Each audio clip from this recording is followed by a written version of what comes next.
single sculls, so our first single sculls side-by-side race of the day, with the Tideway sculler called Davies on the Berkshire station and the Nottingham Rowing Club sculler Stalin on the Buckinghamshire station. And as they come down past Temple Island, or well past Temple Island now, around 400 to 500 metres into the race, it is pretty much neck and neck actually. There wasn't a lot to choose between the two crews, but I think it was the sculler from the Tideway Sculler School, so aptly named, who might have had a slight advantage. Of course, again, sculling, single sculling races is so much more about momentum. It's about who can really pick that boat up. And if you get a length or two in a single sculls race, sometimes it's almost over from that point on. Both of these scullers had a really clean start, Tom. But I think it is Rachel Davis of the Tideway Scullers School who just after about 100 metres put another push in, and I think has just taken a bit of a lead. And they've settled down into their race rhythm. Different styles, really interesting to watch here. Look at the way the Tideway Scullers girl, Rachel Davis there, has a big lean back right at the end, whereas Elise Stellin is much more upright, relying very heavily on her legs, whereas Rachel Davis there trying to put a lot of effort into the final 6 inches as well, which is actually over this 1500 metre course. It will take it out of her actually, and I just wonder if Elise Stalin's got the more economic style, and in fact it seems to us now she's come back at her again, Tom, sculling very, very nicely. Lots, and when you see good sculling, it just looks terrific. Everything, right from the time the blade goes into the finish, just looks great. And to me, looking at the two scullers, she is the neatest. Yeah, I think that's an astute observation there, Greg. I think you're right. The more economical style from the girl from Nottingham, and I think that has paid dividends. I think actually the scullers girl needs to watch her steering a little bit. She was very close to the booms there.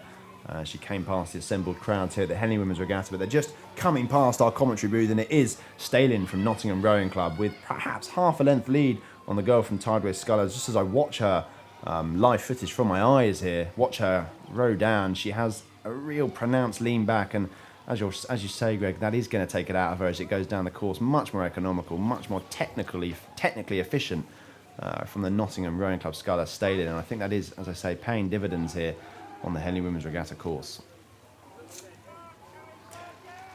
And I think, yeah, we've gone back to the start here for the second heat of the senior lightweight single sculls. Bath University Macro on the Berkshire station, and Oxford Brookes Mackie, Imogen Mackie on the Buckinghamshire station. Imogen Mackie having rowed in the women's 8 for Oxford Brookes all year. She won the Championship 8 category at Bucks Regatta in the women's 8, so she's an established athlete for Brookes, and I think as they come down past Temple Island, I think she's taken the early initiative already. Look at that, really impressive sculling from her. You watch her blades go in, loads of power going down. Actually, I think the Bath University sculler has been warned for her steering.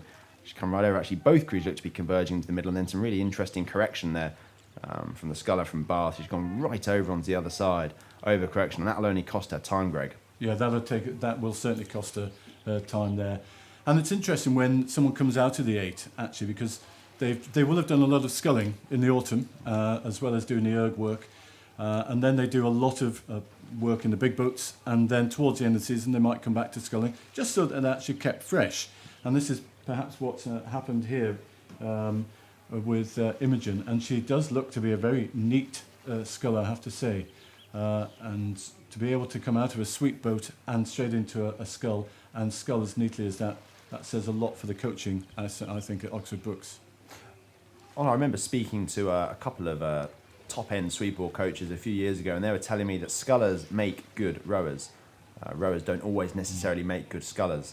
And I think we're seeing proof in the pudding here with Imogen Mackie sculling away from her opposition from Bath University pretty impressively here. Of course, Oxford Brookes are probably the dominant force in both, certainly men's and becoming so women's university rowing. They are such a force to be reckoned with. It's impossible to look past their athletes when you see their names on the start list. And Imogen Mackie is just proving that. I think she's got to be considered one of the favourites here for the senior lightweight single sculls trophy. Really impressive stuff from her. And I think as they came down towards us at the enclosures, or they're making their way down here now, I think sculling fairly conservatively. I think Imogen around 33, 34 strokes a minute. So not busting a gut at the moment, but that's still pretty high for a single scull. I think it is Imogen with the decisive advantage over her compatriot from Bath University. Of course, don't rule out Macro from Bath. She's not out of this by any stretch of the imagination, considering the pedigree of her opposition. She's putting in a good old fight. And this is for the Fiona Davis trophy, and that's great because Fiona is probably about 15 metres away from us. She's chairman of the British Rowing's competition committee. She's an absolute stalwart, isn't she, with British Rowing? So it's terrific, actually, that she's got a trophy named after her, and it's so fitting that it's for the senior lightweight single sculls. And we're saying there that Imogen, I think, has taken her rate down. She feels that she just needs to keep rowing neatly, make sure she doesn't have any issues at all, keep her steering just as straight as she possibly can. She's looking very relaxed as she approaches Fawley Court. Isn't that a beautiful picture of Fawley Court there? And she's looking very, very neat. Very long strokes, reaching way, way forward there, well outside the riggers, and the lovely smooth stroke, the depth of the blade going through the whole of the water at the same depth. Brilliant sculling. And we're back to the start, Tom. Yeah, back to the start. I think that was a win for Imogen Mackey. Not decisive yet, but looks like it's going to be a win for her. So we're back at the start for the third heat of the senior lightweight women's sculls. University of London, Perry on the Burke Station, and Imperial College, Hubbard on the Buck Station. So a bit of a local derby between these two crews. Of course, again, two stalwarts of the student rowing scene. University of London with so much success over the past few years. And Imperial College seem to flit on and off the radar. Every now and again, they produce a real crew of quality. But they're always a force to be reckoned with, and I'm sure, but certainly on the lightweight scene, they always produce top-end crews. And I think that's been proven immediately here with the Imperial College sculler taking the early advantage here in this third heat of the senior lightweight women's sculls heat for the Fiona Dennis Trophy.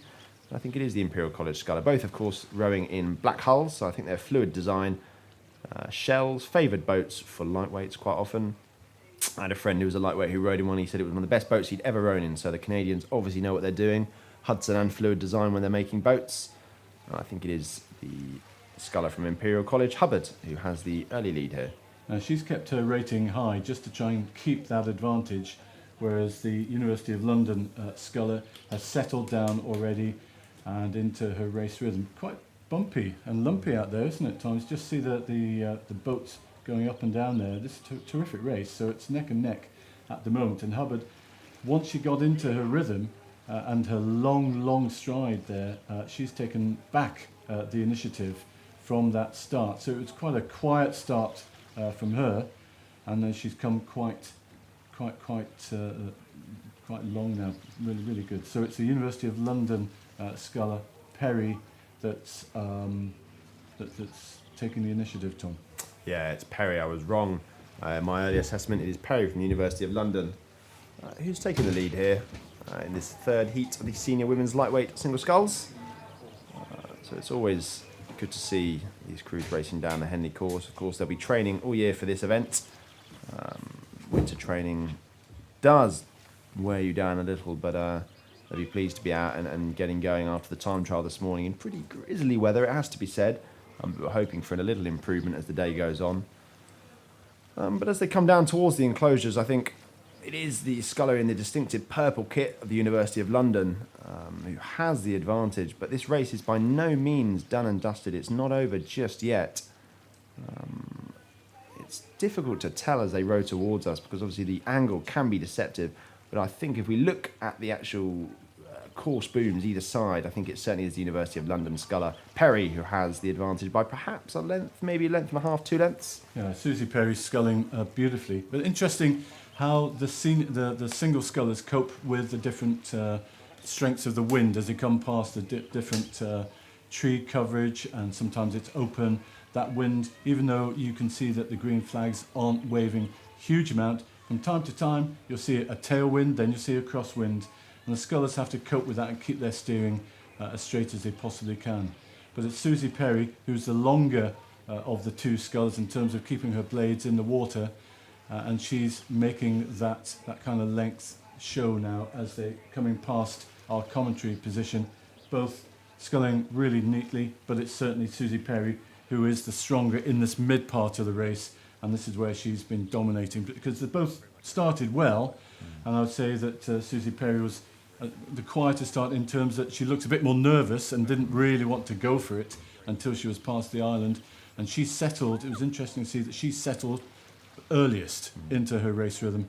And once she got into that, really, every stroke seemed to take her another few inches ahead. Yeah, absolutely. If you don't lose too much initiative off the start, I think you can make it up in the middle. But I think that would have been a win for Susie Perry.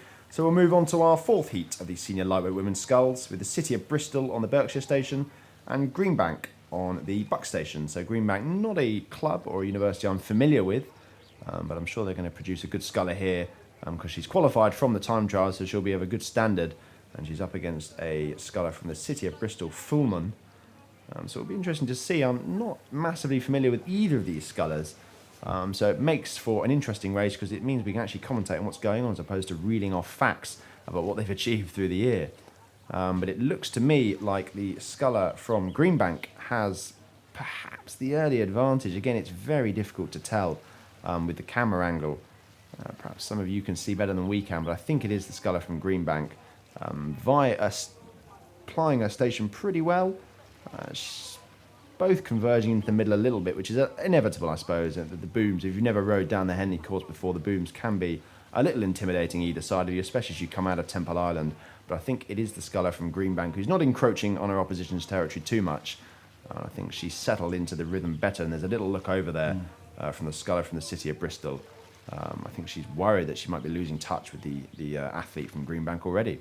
This is the problem, because right at the start, steering is difficult, because at the start, it's not actually really obvious what the straight line is. And that's what we found with Hazel Fullman here. She drifted out into the middle, had a really big look because she was worried that she might hit the side there, and a number of crews have done that after about 50 metres. So she kept looking behind, and because of that, of course, then she's lost a bit of momentum. And now it's Sarah Lewis of the Greenbank Falmouth who's really taken the initiative. See how she keeps looking behind her, does Hazel Fullman. And every time she does that, that's going to take a little bit of the boat momentum away. Now that they've got booms on both sides, it should be easier for the scullers to keep that straight line. So possibly we'll see Hazel come back at Sarah a little bit, but it's certainly Sarah Lewis of Greenbank Falmouth who's got the initiative as they're coming towards all the supporters in the enclosures. I mean, thinking about it, Greg, I mean, that's, 600, 700 metres roan of the course. It looks like the sculler from Greenbank Falmouth already has an unassailable advantage. I mean, how difficult is it going to be from Fullman to come back and make up the deficit? I think it's, unless there's going to be a mistake here by Sarah Lewis, I think that it's going to be really difficult for her to come back. It's middle of the race. You see the green flag there. There's not much wind about. And it looks to me like Sarah Lewis is powering on. Yeah, I think this one's fairly much done and dusted here. The last heat of the senior lightweight single sculls. I think we'll head back up to the start here. Crews are on the state boat for the